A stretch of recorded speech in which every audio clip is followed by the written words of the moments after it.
하나님 말씀 욥기 38장 1절에서 3절까지의 말씀입니다. 욥기 38장 1절에서 3절까지의 말씀입니다.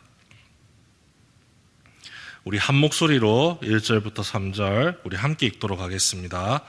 그때 여호와께서 폭풍우 가운데에서 욥에게 말씀하여 이르시되 무지한 말로 생각을 어둡게 하는 자가 누구냐? 너는 대장부처럼 허리를 묶고 내가 네게 묻는 것을 대답할지니라. 아멘. 욥기서를 우리가 계속해서 읽고 있습니다. 이제 마지막을 향해 다다라가고 있습니다. 욥기서를 읽으면서 우리는 욥의 입장을 계속해서 곱씹게 됩니다. 참 안타깝죠. 아무런 잘못한 것이 없는데 이 하나님과 사탄의 이 내기로 인해서 욥이 고통받고 있는 모습을 보면 참 안타깝기 그지없습니다. 그래서 우리가 감정을 담아서 욥의 입장을 대변하면서 이 욥기를 읽습니다. 욥을 꾸짖는 세 친구, 그들을 우리가 역으로 꾸짖죠. 욥을 비난하는 이 세 친구가 하나님을 이해했던 방식, 참으로 안타까웠습니다. 조상의 지혜와 전통, 있는 하나님 모습 그대로를 이해했던 게 아니라 우리가 대대로 믿어왔던 하나님, 우리의 조상들이 이해했던 하나님, 내가 생각하는 하나님, 인간이 만들어갔던 하나님, 그 하나님을 바라보면서 그것이 잘못되었다고 우리가 새 친구를 꾸짖습니다. 또한 뒤늦게 욥을 비난했던 엘리후도 우리가 꾸짖으면서 바라보죠. 색안경을 끼고 욥을 비판했던 모습. 그리고 곰곰이 살펴보면 이 욥의 세 친구가 욥을 비난했던 것과 별반 다를 바 없이 인과응보의 기초에서 욥을 정죄하고 비난했던 그 약점을 우리가 결국은 다 찾아내고 욥의 억울한 감정을 우리가 함께 나누면서 욥기를 읽었습니다. 그래서 우리가 이 욥기서를 생각할 때에 지금까지 계속해서 남았던 것은 욥의 억울함입니다. 욥을 빨리 하나님께서 구해주시기를 바랍니다. 이런 생각을 가지고 있습니다. 그래서 이 모든 문제를 해결하실 주님을 욥처럼 우리도 찾고 있습니다. 그래서 하나님께서 38장에 드디어 욥 앞에 등장을 하셨습니다. 그런데 우리가 생각했던 그 등장과는 모습이 다르죠. 폭풍우 가운데서 욥에게 말씀하여 이르시되, 따뜻한 모습으로 욥에게 다가오셔서 위로를 전해주시고 평화를 선포하시고 은혜를 베풀어 주실 줄 알았는데 욥을 꾸짖으시는 하나님의 모습입니다. 제가 세번역 성경으로 방금 읽었던 말씀을 읽어드리겠습니다. 네가 누구이기에 무지하고 헛된 말로 내 지혜를 의심하느냐? 이제 허리를 동이고 대장부답게 일어서서 묻는 말에 대답해 보아라. 욥을 취조하는 하나님의 모습이죠. 누구기에, 네가 뭔데 나에 대해서 이러쿵저러쿵 아는 척 하느냐? 내 앞에서 제대로 한번 말해보자. 이 말을 지금 하고 계시죠. 사탄 때문에 고통받는 욥을 구해주실 줄만 알았건만 오히려 욥을 꾸짖고 호통을 치시는 하나님이십니다. 그리고 그 호통의 대상은요, 욥뿐만 아니라 욥의 편을 들면서 이 성경을 읽었던 우리를 향하기까지 합니다. 욥기서의 진짜 주제를 모른 채 이 욥기를 읽었기 때문이죠. 욥기 1장을 다시 살펴보면 하나님과 욥의 관계를 우리가 바라볼 수 있습니다. 여호와께서 사탄에게 이르시되 네가 내 종 욥을 주의하여 보았느냐? 그와 같이 온전하고 정직하며 하나님을 경외하며 악에서 떠난 자는 세상에 없느니라. 이 말만 들으면 욥이 정말로 착해서 하나님이 칭찬하시는 것처럼 보입니다.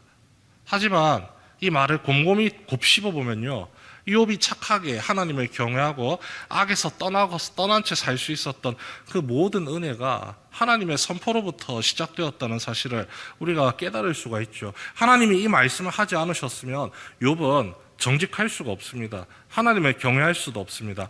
악에서 떠날 수도 없습니다. 그가 의인이라는 것 자체를 자랑할 수 있는 명분도 없고 의미도 없습니다. 이유도 없습니다. 하나님이 그것을 허락해 주셨기 때문에 욥이 그 모든 영광을 누리면서 나아갈 수 있다는 거죠. 욥을 괴롭히는 사탄은 어떻습니까? 사탄도 하나님께 허락을 받고 욥을 괴롭히고 있습니다. 하나님, 욥이 하나님이 주신 게 많으니까 당신을 섬기는 게 아닙니까? 그걸 다 뺏어버리면 아마 그도 하나님을 저주하면서 하나님의 곁을 떠날 겁니다. 그렇게 해봐라. 다 뺏어가봐라. 욥은 절대 나를 배반하지 않는다. 다만 욥을 건드리되 재산을 뺏어가도 되고 자녀를 뺏어가도 되고 다른 건 다 뺏어가도 되는데 그의 생명은 함부로 건드리지 마라. 사탄이 뭐라고 할까요? 내라고 합니다. 하나님을 대적하는 사탄이 하나님께 내라고 표현을 하고 있습니다. 하나님의 권능 앞에서 사탄도 무릎을 꿇고 시작을 한다는 거죠. 모든 주권이 하나님께 있다는 겁니다.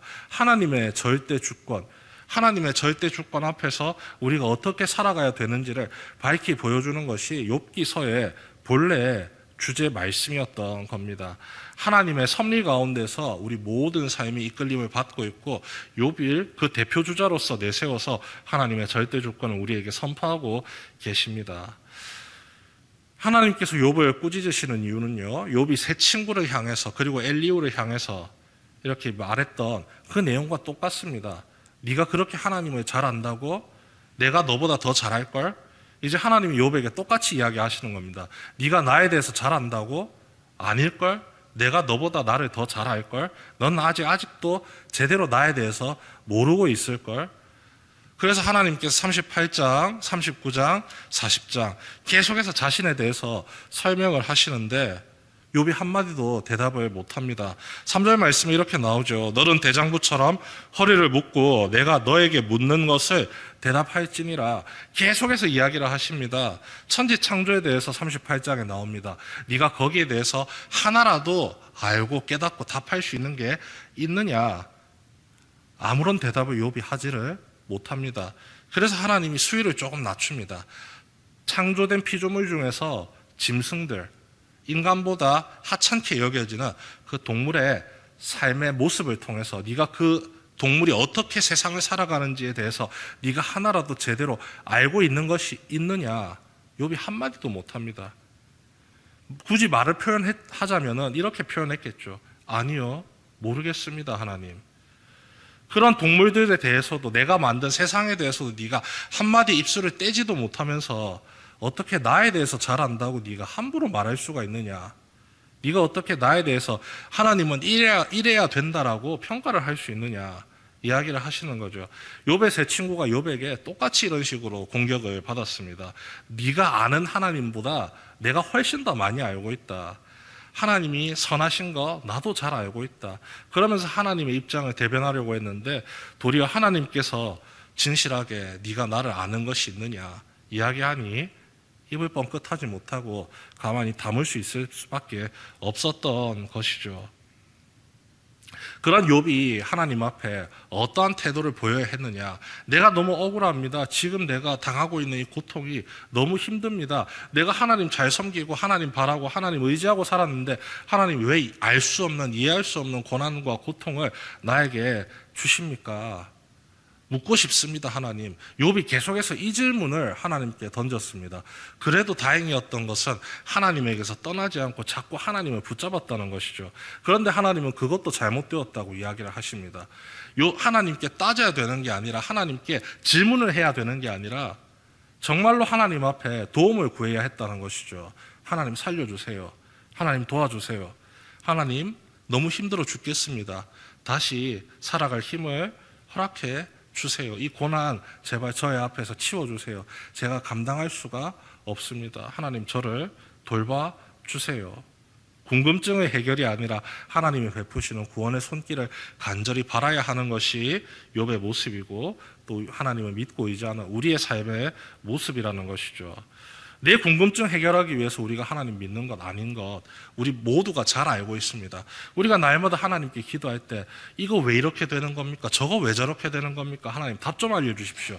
이런 식으로 기도하지 않습니다. 하나님 오늘도 나의 삶 가운데 함께 하셔서 나를 지켜주십시오. 나를 도와주십시오. 하나님께 내 모든 삶을 맡기며 나갑니다.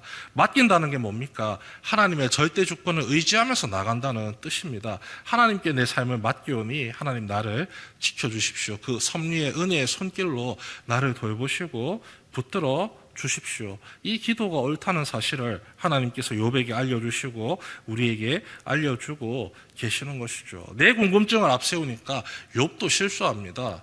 무엇을 실수했느냐? 내 궁금증 해결하려고 하나님께 자꾸 외치다 보니까 하나님을 자꾸 뒷전으로 몰아가더라는 거죠. 내가 중요합니다. 내 궁금증 해결하는 게 중요합니다. 지금 이 내 삶의 아픔과 고난들 하나님께서 제발 답해 주셔야 됩니다.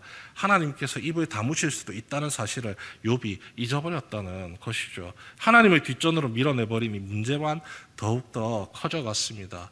결국에는 하나님께서 등장하셔서 욥의 잘못된 생각을 바로 잡아주시고 욥이 진실로 구해야 했던 것들을 하나씩 깨닫게 해주시는 거죠. 고난 앞에서 하나님의 절대 주권을 의지하고 하나님께 도움의 손길을 내미는 것이었습니다.